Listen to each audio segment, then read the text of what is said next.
दोस्तों, मैं हूं डॉक्टर वंदना गुलाटी और आप सबका मेरे YouTube चैनल पे बहुत बहुत स्वागत। दोस्तों, आज इस वीडियो में हम बात करेंगे ब्रिटल नेल्स के बारे में। दोस्तों, काफी सारे ऐसे लोग होते हैं या ऐसी महिलाएं आती हैं स्पेशली क्लिनिक पर जो ये कंप्लेन करती हैं कि उनके नाखून नेचुरली बड़े नहीं हो पाते, नाखून बहुत ज्यादा सूखे हुए रहते हैं, बहुत जल्दी से टूट जाते हैं, नाखून बीच में से ही कट जाते हैं या नाखून पील हो जाते हैं। तो दोस्तों, आज इस वीडियो में हम डिटेल में बात करेंगे ब्रिटल नेल्स के बारे में। हम जानेंगे कि ये किस कारणों से होता है, ऐसे क्या प्रिकॉशंस आप ले सकते हैं जिससे आप ब्रिटल नेल्स से बच सकते हैं, और ऐसी कौन सी होम्योपैथिक दवाइयां हैं जो इस कंडीशन में आपके लिए बहुत ज्यादा उपयोगी साबित हो सकती हैं। दोस्तों, अब बात करते हैं कि ब्रिटल नेल्स होने के क्या क्या कारण हैं। दोस्तों, सबसे पहला कारण है एजिंग, यानी कि बढ़ती उम्र के साथ नाखूनों का पतला और कमजोर हो जाना और इसी वजह से आसानी से टूट जाना बहुत ज्यादा कॉमन है। दोस्तों, दूसरा कारण है अगर आप बार बार हाथ धोते हैं या आपको बार बार सैनिटाइजर्स का यूज करना पड़ता है जो कि अल्कोहल बेस्ड हैं, तो ये आपके नेल्स को बहुत ज्यादा ड्राई कर देते हैं जिसकी वजह से नाखून आसानी से टूट जाते हैं। दोस्तों, तीसरा कारण है माल न्यूट्रिशन, यानी कि दोस्तों कुछ ऐसे मिनरल्स और विटामिन की कमी बॉडी में होना जो कि नेल हेल्थ के लिए बहुत ज्यादा जरूरी है। दोस्तों, इनमें से कुछ मिनरल्स और विटामिन हैं zinc, calcium, iron, folic acid, vitamin C, vitamin B7 जिसे बायोटिन भी कहा जाता है। दोस्तों, अगर इनमें से कोई भी मिनरल और विटामिन आपकी बॉडी में भरपूर मात्रा में नहीं है तो ये नेल्स को बहुत पतला बना देता है, नेल्स बहुत कमजोर हो जाते हैं, ड्राई हो जाते हैं, रफ हो जाते हैं और बहुत ही आसानी से टूट जाते हैं। दोस्तों, अगला कारण है ऐसे लोग जो बहुत ज्यादा लंबे टाइम तक पानी में काम करते हैं, उनके नाखून भी बहुत ज्यादा सॉफ्ट हो जाते हैं और बहुत आसानी से टूट जाते हैं।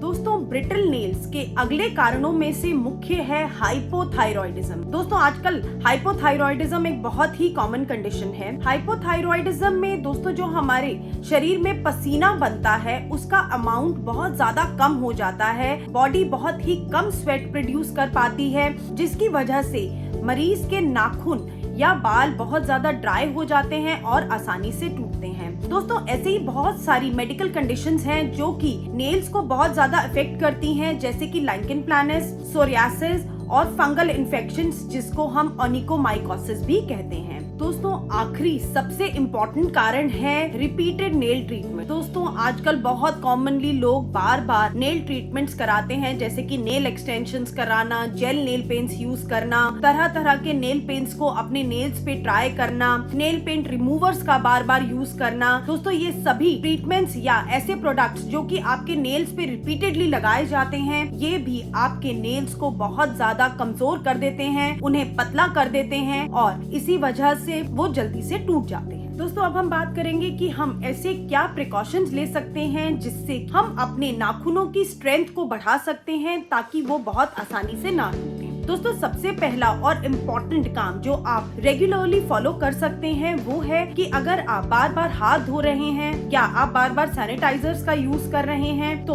उसके बाद आप अपने हाथों को और नेल्स को बहुत अच्छे से किसी क्रीम से मॉइस्चराइज करें। दोस्तों, दूसरा प्रिकॉशन है आप पानी का इंटेक अच्छा रखें ताकि बॉडी में ड्राइनेस ना हो। दोस्तों, तीसरा प्रिकॉशन है कि आप रात को सोते हुए 5 से 10 मिनट अपने नाखूनों को मसाज दें, या तो ऑलिव ऑयल से या किसी थिक क्रीम से। दोस्तों, अब हम बात करेंगे कुछ ऐसी बेहतरीन होम्योपैथिक मेडिसिन के बारे में जो कि आपके बेजान नाखूनों में जान डाल सकती हैं। दोस्तों, इसमें सबसे इम्पोर्टेंट और पहली मेडिसिन का नाम है एंटीमोनियम क्रूडम। दोस्तों, ये ऐसे केसेस में दी जाती है जहां मरीज ये कंप्लेन करते हैं कि उनके नाखून आसानी से बढ़ते नहीं हैं, नाखून आसानी से क्रैक हो जाते हैं, एकदम क्रश हो जाते हैं and they grow in splits, यानी कि नाखूनों के बीचों बीच एक कट आ जाता है, एक स्प्लिट आ जाता है। दोस्तों, इसी वजह से कई बार मरीज को नाखून में दर्द भी होता है, नाखून का कलर भी चेंज हो जाता है जिसे हम डिस्कलरेशन ऑफ नेल भी कहते हैं। दोस्तों, एंटीमोनियम क्रूडम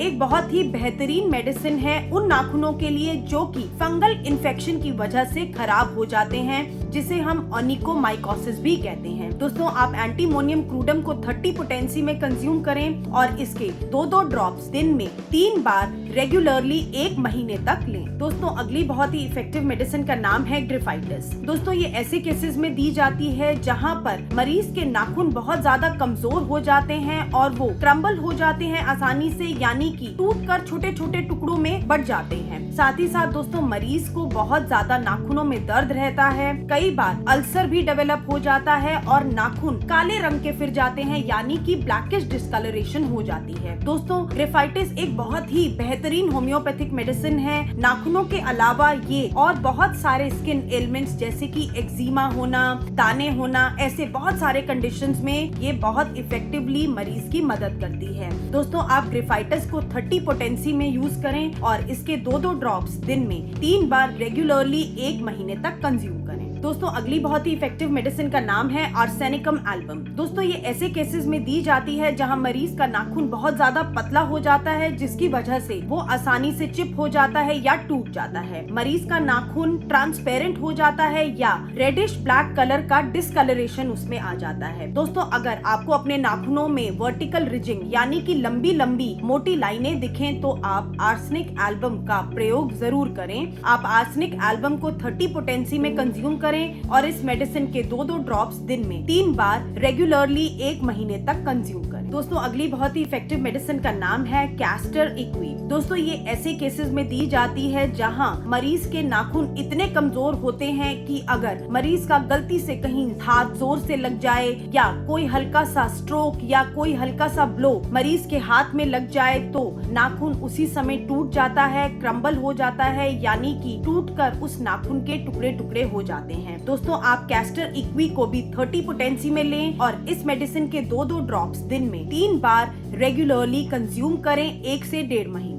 दोस्तों अगली बहुत ही इफेक्टिव मेडिसिन का नाम है सीपिया। दोस्तों ये ऐसे केसेस में दी जाती है जहां पर मरीज के नाखून इसीलिए बहुत कमजोर हो जाते हैं क्योंकि वो पानी में बहुत ज्यादा काम करते हैं और इसी वजह से नाखून पील होने लग जाते हैं, यानी कि नाखून बीचों बीच उखड़ने शुरू हो जाते हैं। दोस्तों आप सीपिया को भी 30 पोटेंसी में कंज्यूम करें और इस मेडिसिन के 2-2 ड्रॉप्स दिन में 3 बार रेगुलरली 1 महीने तक कंज्यूम करें। दोस्तों आखिरी बहुत ही इफेक्टिव मेडिसिन का नाम है साइलिशिया। दोस्तों साइलिशिया ऐसे केसेस में दी जाती है जहां पर मरीज को हाथों और पैरों में बहुत ज्यादा पसीना आता है और इस वजह से नेल्स बहुत ज्यादा डैमेज हो जाते हैं, येलो कलर के हो जाते हैं, बहुत आसानी से टूट जाते हैं। कुछ लोगों में नेल्स में ग्रे कलर का डिस्कलरेशन भी देखा जाता है और कई बार नेल्स में सफेद सफेद रंग के धब्बे भी आ जाते हैं। दोस्तों आप साइलिशिया को भी 30 पोटेंसी में यूज करें और इस मेडिसिन के 2-2 ड्रॉप्स दिन में 3 बार रेगुलरली 1 महीने तक कंज्यूम करें। दोस्तों आई होप आपको ये वीडियो बहुत ही इन्फॉर्मेटिव और यूजफुल लगा होगा। Please don't forget to like, share and subscribe to my YouTube channel. Thank you so much everyone and stay safe.